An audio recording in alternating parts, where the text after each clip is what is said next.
ಇವತ್ತು ಏನಾಯಿತು ಗೊತ್ತಾ, ನನ್ನ ಹಸ್ಬೆಂಡ್ ಮಶ್ರೂಮ್ ತಂದಿದ್ದರು. ಸೊ ನನ್ನ ಮನಸ್ಸು ಏನು ಹೇಳಿತು ಗೊತ್ತಾ, ಮಶ್ರೂಮ್ದು ಮಸಾಲ ಮಾಡಿ ತಂದು ರೊಟ್ಟಿ ಮಾಡುವ ಅಂತ. ಬಟ್ ನನ್ನ ಹಸ್ಬೆಂಡ್ ಹೇಳಿದರು ಬಿರಿಯಾನಿ ಮಾಡು ಮಶ್ರೂಮ್ದು ಅಂತ.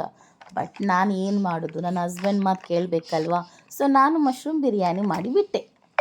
ಅಸ್ಸಲಾಮಲೈಕುಮ್. ಹಾಯ್ ನನ್ನ ಸ್ವೀಟ್ ಫ್ಯಾಮಿಲಿ, ಹೇಗಿದ್ದೀರಾ? ಅಲ್ಹಮ್ದುಲಿಲ್ಲ, ನಾನು ಚೆನ್ನಾಗಿದ್ದೆ. ನೀವು ಚೆನ್ನಾಗಿದ್ದೀರಾ ಅಂತ ಅಂದ್ಕೊಳ್ತೀನಿ. ಯಾವಾಗಲೂ ಚೆನ್ನಾಗಿರಿ, ಖುಷಿಯಾಗಿರಿ. ನನ್ನ ವಿಡಿಯೋ ಇಷ್ಟ ಆದರೆ ಒಂದು ಲೈಕ್ ಕೊಡಿ, ಸಬ್ಸ್ಕ್ರೈಬ್ ಮಾಡಿ, ಬೆಲ್ ಬಟನ್ ಒತ್ತಿ, ಶೇರ್ ಮಾಡಿ, ಕಮೆಂಟ್ ಮಾಡಿ. ನಿಮ್ಮ ಪ್ರೀತಿ ಸದಾ ನನ್ನೊಟ್ಟಿಗೆ ಯಾವಾಗಲೂ ಇದೇ ಥರ ಇರಲಿ.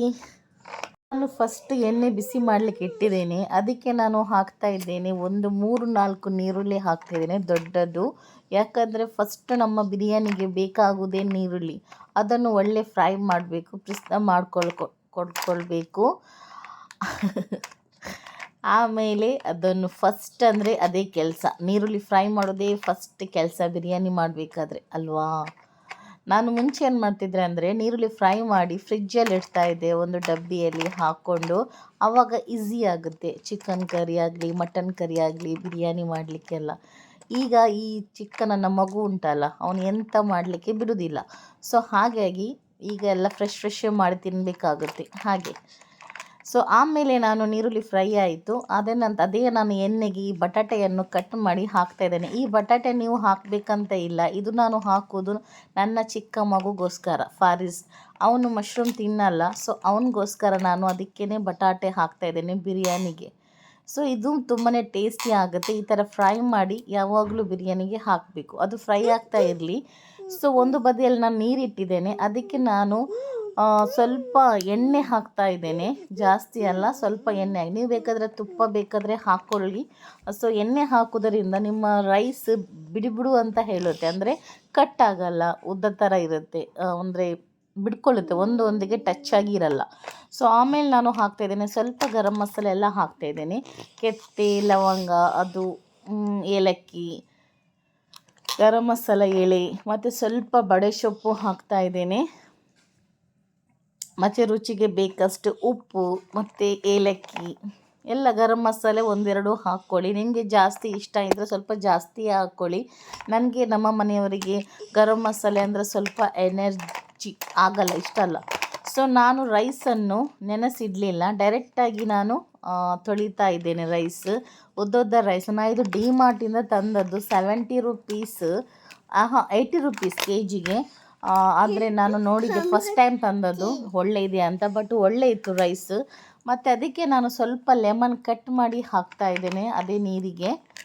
ಮತ್ತು ನೀರು ಬಾಯ್ಲ್ ಆದ ನಂತರ ನಾನು ರೈಸನ್ನು ಹಾಕ್ತಾ ಇದ್ದೇನೆ.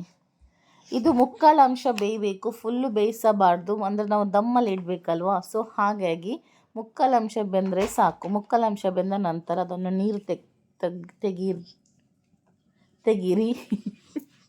ನಾನು ಮಾತಾಡುವಾಗ ಕಕ್ಕಾಗ್ತಾ ಉಂಟು. ಆಮೇಲೆ ನಾನು ಅದಕ್ಕೆ ಒಂದು ಕ್ಯಾರೆಟನ್ನು ಕಟ್ ಮಾಡಿ ಹಾಕ್ತಾಯಿದ್ದೇನೆ, ಒಂದು ಫುಲ್ ಅಲ್ಲ, ಅರ್ಧ. ಅದೀಗ ಬೆಂದಿದೆ. ಸೊ ನಾನು ರೈಸನ್ನು ನೀರು ತೆಗೆದು ಸೈಡಲ್ಲಿ ಪಕ್ಕದಲ್ಲಿ ಇಟ್ಟಿದ್ದೇನೆ. ನೋಡಿ, ಇದು ನನ್ನ ಹಸ್ಬೆಂಡ್ ಮಶ್ರೂಮ್ ತಂದಿದ್ದರು. ಜಾಸ್ತಿ ಏನಿಲ್ಲ, ಒಂದೇ ಪ್ಯಾಕೆಟ್ ಮಶ್ರೂಮು. ಇದನ್ನು ನಾನು ಕಟ್ಟು ಮಾಡೋದು ಯಾವ ಥರ ನಿಮಗೆ ತೋರಿಸ್ತೇನೆ ನೋಡಿ. ಈ ಥರ ಕಟ್ ಮಾಡಿದರೆ ಆಯಿತು. ನೀವು ಕಟ್ ಮಾಡುವ ಮುಂಚೆ ತೊಳಿಬೇಕು. ನಾನೀಗ ನಿಮಗೆ ತೊಳಿಲಿಲ್ಲ, ಸೊ ಫಸ್ಟ್ ನಿಮಗೆ ತೋರಿಸ್ತಾ ಇದ್ದೇನೆ, ಆಮೇಲೆ ನಾನು ತೊಳೆದು ಕಟ್ ಮಾಡ್ತೇನೆ.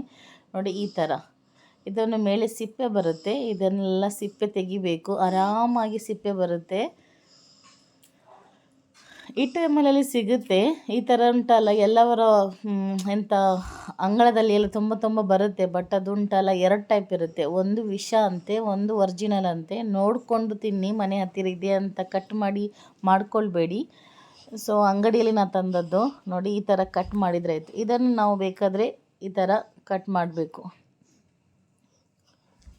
ನೋಡಿ, ಈ ಥರ ಕಟ್ ಮಾಡ್ಕೊಳ್ಳಿ. ಈಗ ನಾನು ಎಲ್ಲ ಒಳ್ಳೆ ತೊಳೆದು ಕ್ಲೀನ್ ಮಾಡಿ ಕಟ್ ಮಾಡ್ತೇನೆ. ಸೊ ನೋಡಿ, ಕಟ್ ಮಾಡಿದ್ದೇನೆ ತೊಳೆದೆಲ್ಲ. ಆಮೇಲೆ ಅದಕ್ಕೆ ನಾನು ಹಾಕ್ತಾ ಇದ್ದೇನೆ ಸ್ವಲ್ಪ ಮೊಸರು ಹಾಕ್ತಾ ಇದ್ದೇನೆ. ನಾನು 1 ಕಪ್ಪಷ್ಟು ಮೊಸರು, ಚಿಕ್ಕ ಕಪ್ಪಲ್ಲಿ 1 ಕಪ್ಪಷ್ಟು ಮೊಸರು ಹಾಕ್ತಾ ಇದ್ದೇನೆ. ತುಂಬ ಸಿಂಪಲ್ ಆಗಿದೆ, ಬಟ್ ತುಂಬ ಟೇಸ್ಟಿ ಆಗುತ್ತೆ. ಅದ ಮೇಲೆ ಅರ್ಧ ಚಮಚದಷ್ಟು ಅರಸಿನ ಹುಡಿ ಹಾಕ್ತಾ ಇದ್ದೇನೆ. ಮತ್ತು 1 ಚಮಚದಷ್ಟು ಕೊತ್ತಂಬರಿ ಹುಡಿ, 1 ಚಮಚದಷ್ಟು ಜೀರಿಗೆ ಹುಡಿ, 1 ಚಮಚದಷ್ಟು ಗರಂ ಮಸಾಲ ಹುಡಿ ಹಾಕ್ತಾಯಿದ್ದೀನಿ, ಮತ್ತು 2 ಚಮಚದಷ್ಟು ಮೆಣಸಿನ ಹುಡಿ ಹಾಕ್ತಾಯಿದ್ದೀನಿ. ನಾನು ಇದೆಲ್ಲ ಮನೆಯಲ್ಲೇ ಮಾಡಿದ ಹುಡಿ, ನಾನು ಅಂಗಡಿಯಿಂದ ತಂದು ಯಾವುದು ಯೂಸ್ ಮಾಡಲ್ಲ, ನಾನು ಮನೆಯಲ್ಲೇ ಮಾಡಿ ಇಡ್ತೀನಿ. ಖಾಲಿ ಮೆಣಸಿನ ಹುಡಿ ಯಾವಾಗಲೂ ಒಂದು ದಿವಸ ಖಾಲಿ ಆದರೆ ಹೊರಗಿಂದ ತರ್ತೇನೆ, ಇಲ್ಲಾದರೆ ಅದು ಸಹ ಮನೆಯಲ್ಲೇ ಮಾಡೋದು ನಾನು. ಸೆಕೆಗಾಲ ಇರುವಾಗ ಅದನ್ನು ಒಣಗಿಸಿ ಹೋಗಿ ಮೆಣಸು ಒಣಗಿಸಿ ನಂತರ ತಗೊಂಡು ಬರ್ತೇನೆ ಪುಡಿ ಮಾಡಲಿಕ್ಕೆ. ನಾನು ಪುಡಿ ಮಾಡಿ ಅಲ್ಲ, ಅದು ನಾವು ಇಲ್ಲಿ ಪುಡಿ ಮಾಡ್ತೇವೆ, ಅಲ್ಲಿ ಹೋಗಿ ಪುಡಿ ಮಾಡಿದರೆ ಆಯಿತು. ಆಮೇಲೆ ಅದಕ್ಕೆ ನಾನು ಹಾಕ್ತೀನಿ ಜಿಂಜರ್ ಪೇಸ್ಟ್, ಬೆಳ್ಳುಳ್ಳಿ ಮತ್ತು ಶುಂಠಿ ಕೊತ್ತಂಬರಿ ಸೊಪ್ಪು ಪೇಸ್ಟ್ ಮಾಡಿ ಹಾಕಿದ್ದೇನೆ, ಮತ್ತು ಟೊಮೆಟನ್ನು ಪೇಸ್ಟ್ ಮಾಡಿ ಹಾಕಿದ್ದೇನೆ, ಮತ್ತು ನೀರುಳ್ಳಿಯನ್ನು ಫ್ರೈ ಮಾಡಿ ಹಾಕಿದ್ದೇನೆ. ಸೊ ಇದನ್ನೆಲ್ಲ ಒಟ್ಟು ಹಾಕಿ ಮತ್ತು ಸ್ವಲ್ಪ ಕೊತ್ತಂಬರಿ ಸೊಪ್ಪು ಹಾಕಬೇಕು.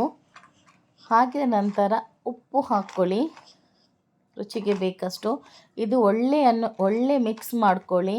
ಮಿಕ್ಸ್ ಮಾಡಿದ ನಂತರ ಇದನ್ನು ಒಂದು ಅರ್ಧ ಗಂಟೆ ಆದರೂ ಇಟ್ಕೊಳ್ಬೇಕು ಫ್ರಿಜ್ಜಲ್ಲಿ, ಡೀಪ್ ಫ್ರಿಜ್ ಎಲ್ಲ ಕೆಳಗಡೆ ಇಟ್ಕೊಳ್ಳಿ.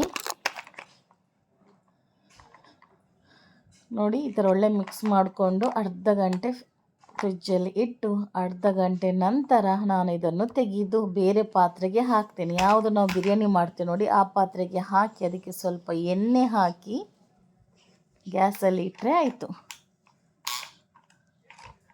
ಇದು ಬೇಯ್ತಾ ಇರಲಿ, ಗ್ಯಾಸಲ್ಲಿ ಇರಲಿ, ಏನು ಮಾಡಲಿಕ್ಕಿಲ್ಲ, ತುಂಬ ಸಿಂಪಲ್ ಆಗಿದೆ, ಬಟ್ ತುಂಬ ಟೇಸ್ಟಿ ಆಗಿದೆ. ನಮ್ಮ ಕರೆಂಟ್ ಇರಲಿಲ್ಲ, ಕರೆಂಟ್ ಇಲ್ಲದೆ ನಾನು ನಿಮಗೆ ತೋರಿಸ್ತಾ ಇದ್ದೇನೆ. ಮಳೆಗಾಲ ಅಲ್ವಾ, ಕರೆಂಟ್ ಹೋಗ್ತಾ ಇರುತ್ತೆ. ಸೊ ನೋಡಿ, ಇದು ಮಿಕ್ಸ್ ಮಾಡುವಾಗ ಮೆಲ್ಲ ಮಿಕ್ಸ್ ಮಾಡಬೇಕು, ಯಾಕಂದರೆ ಅದು ಮಶ್ರೂಮ್ ನಮ್ಮದು ಒಡೆದೋಗುತ್ತೆ, ಅದಕ್ಕೋಸ್ಕರ. ಸೊ ಆಮೇಲೆ ನಾನು ಸ್ವಲ್ಪ ನೀರುಳ್ಳಿಯನ್ನು ಪುನಃ ಹಾಕ್ತಾ ಇದ್ದೇನೆ ಮುಕ್ಕಾಲು ಅಂಶ ಬೇಯ್ತಾ ಬರುವಾಗ. ಈ ಟೈಮಲ್ಲಿ ನಾನು ಬಟಾಟೆಯನ್ನು ಫ್ರೈ ಮಾಡಿದ್ದನ್ನು ಹಾಕ್ತೇನೆ. ನಾನು ಇದು ಹೇಳಿದ್ದೆ, ಇದು ಆಪ್ಷನಲ್, ಬೇಕಾದರೆ ಹಾಕಿ ಇಲ್ಲಾಂದರೆ ಸ್ಕಿಪ್ ಮಾಡಿ. ಮಕ್ಕಳೆಲ್ಲ ಇದ್ದರೆ ಹಾಕಿ, ಸ್ವಲ್ಪ ಮಕ್ಕಳೆಲ್ಲ ತಿಂದರೆ ಒಳ್ಳೇದಲ್ವ. ಈ ಥರ ಫ್ರೈ ಮಾಡಿ ಮಸಾಲೆ ಒಟ್ಟಿಗೆ ಹಾಕಿದರೆ ಮಕ್ಕಳು ತಿಂತಾರೆ. ನಾನು ನನ್ನ ಮಗುವಿಗೆ ಅದೇ ಥರ ಮಾಡಿಕೊಡ್ತೇನೆ, ಅವನು ಯಾವುದರಲ್ಲಿ ತಿನ್ನೋದಿಲ್ಲ, ಅದಕ್ಕೆ ನಾನು ಸ್ವಲ್ಪ ಬಟಾಟೆ ಕಟ್ ಮಾಡಿ ಹಾಕ್ತೇನೆ. ಸೊ ಆಮೇಲೆ ನೋಡಿ ಈ ಥರ ಬೆಂದಿದೆ, ಗ್ಯಾಸನ್ನು ಆಫ್ ಮಾಡ್ತೀನಿ. ಈಗ ನಾನು ಅದರಲ್ಲಿ ಸ್ವಲ್ಪ ಮಸಾಲೆ ತೆಗೆದು ಇಟ್ಟಿದ್ದೇನೆ, ಮಶ್ರೂಮ್ ಎಲ್ಲ. ಅದರ ಮೇಲೆ ನಾನು ಸ್ವಲ್ಪ ರೈಸ್ ಹಾಕಿ, ಆಮೇಲೆ ಸ್ವಲ್ಪ ಕೊತ್ತಂಬರಿ ಸೊಪ್ಪು, ಸ್ವಲ್ಪ ನೀರುಳ್ಳಿ, ಆಮೇಲೆ ನಾನು ಕೇಸರನ್ನು ನೆನೆಸಿಟ್ಟಿದ್ದೇನೆ. ನೀವು ಬೇಕಾದರೆ ಕಲರ್ ಹಾಕಿ, ನಾನು ಕಲರ್ ಹಾಕ್ತಾ ಇಲ್ಲ, ಕೇಸರನ್ನು ಹಾಲಲ್ಲಿ ನೆನೆಸಿಟ್ಟಿದ್ದೇನೆ, ಅದು ಯೆಲ್ಲೋ ಕಲರ್ ಬಂದಿದೆ. ಈ ಟೈಮಲ್ಲಿ ಅದನ್ನು ಸ್ವಲ್ಪ ಹಾಕಿ ಮತ್ತು ತುಪ್ಪ ಹಾಕಿದ್ದೇನೆ. ಆಮೇಲೆ ಪುನಃ ನಾನು ಮಸಾಲ ತೆಗೆದಿಟ್ಟಿದ್ದೇನೆ ಅಲ್ವಾ, ಅದು ಅದರ ಮೇಲೆ ಪುನಃ ಅದೇ ಥರ ಹಾಕ್ತೇನೆ. ಪುನಃ ಅದರ ಮೇಲೆ ನಾನು ಹಾಕ್ತಾಯಿದ್ದೇನೆ ರೈಸ್. ತುಪ್ಪ ಚಳಿಗಾಲಲ್ವ, ಸ್ವಲ್ಪ ಗಟ್ಟಿಯಾಗಿದೆ ತುಪ್ಪ, ನಾನು ಮನೆಯಲ್ಲಿ ಮಾಡಿದ ತುಪ್ಪ ಅದು. ಸೊ ಇದರ ಮೇಲೆ ಪುನಃ ರೈಸ್ ಹಾಕ್ತಾಯಿದ್ದೇನೆ. ತುಂಬ ಟೇಸ್ಟಿಯಾಗಿದೆ, ತುಂಬ ಸಿಂಪಲ್. ಪುನಃ ಅದರ ಮೇಲೆ ತುಪ್ಪ, ನೀರುಳ್ಳಿ, ಪಿಸ್ತೆ ಎಲ್ಲ ಹಾಕ್ಬೋದು. ಬೇಕಾದರೆ ನೀವು ಬೀಜ, ಗೋಡಂಬಿ ಬೇಕಾದರೆ ಯೂಸ್ ಮಾಡ್ಕೊಳ್ಳಿ. ನೀರುಳ್ಳಿ ಫ್ರೈ ಮಾಡ್ತೀರಲ್ವ, ಅದೇ ಎಣ್ಣೆಗೆ ಫ್ರೈ ಮಾಡಿದರೆ ಆಯಿತು, ಗೋಡಂಬಿ ಬೀಜ ಎಲ್ಲ. ಬಟ್ ನಾನು ಅದು ಏನೂ ಹಾಕ್ತಾಯಿಲ್ಲ, ನಾನು ಸಿಂಪಲಾಗಿ ಟೇಸ್ಟಿಯಾಗಿ ನಿಮಗೆ ಮಶ್ರೂಮ್ ಬಿರಿಯಾನಿ ಯಾವ ಥರ ಮಾಡೋದು ಅಂತ ತೋರಿಸ್ತಾ ಇದ್ದೇನೆ.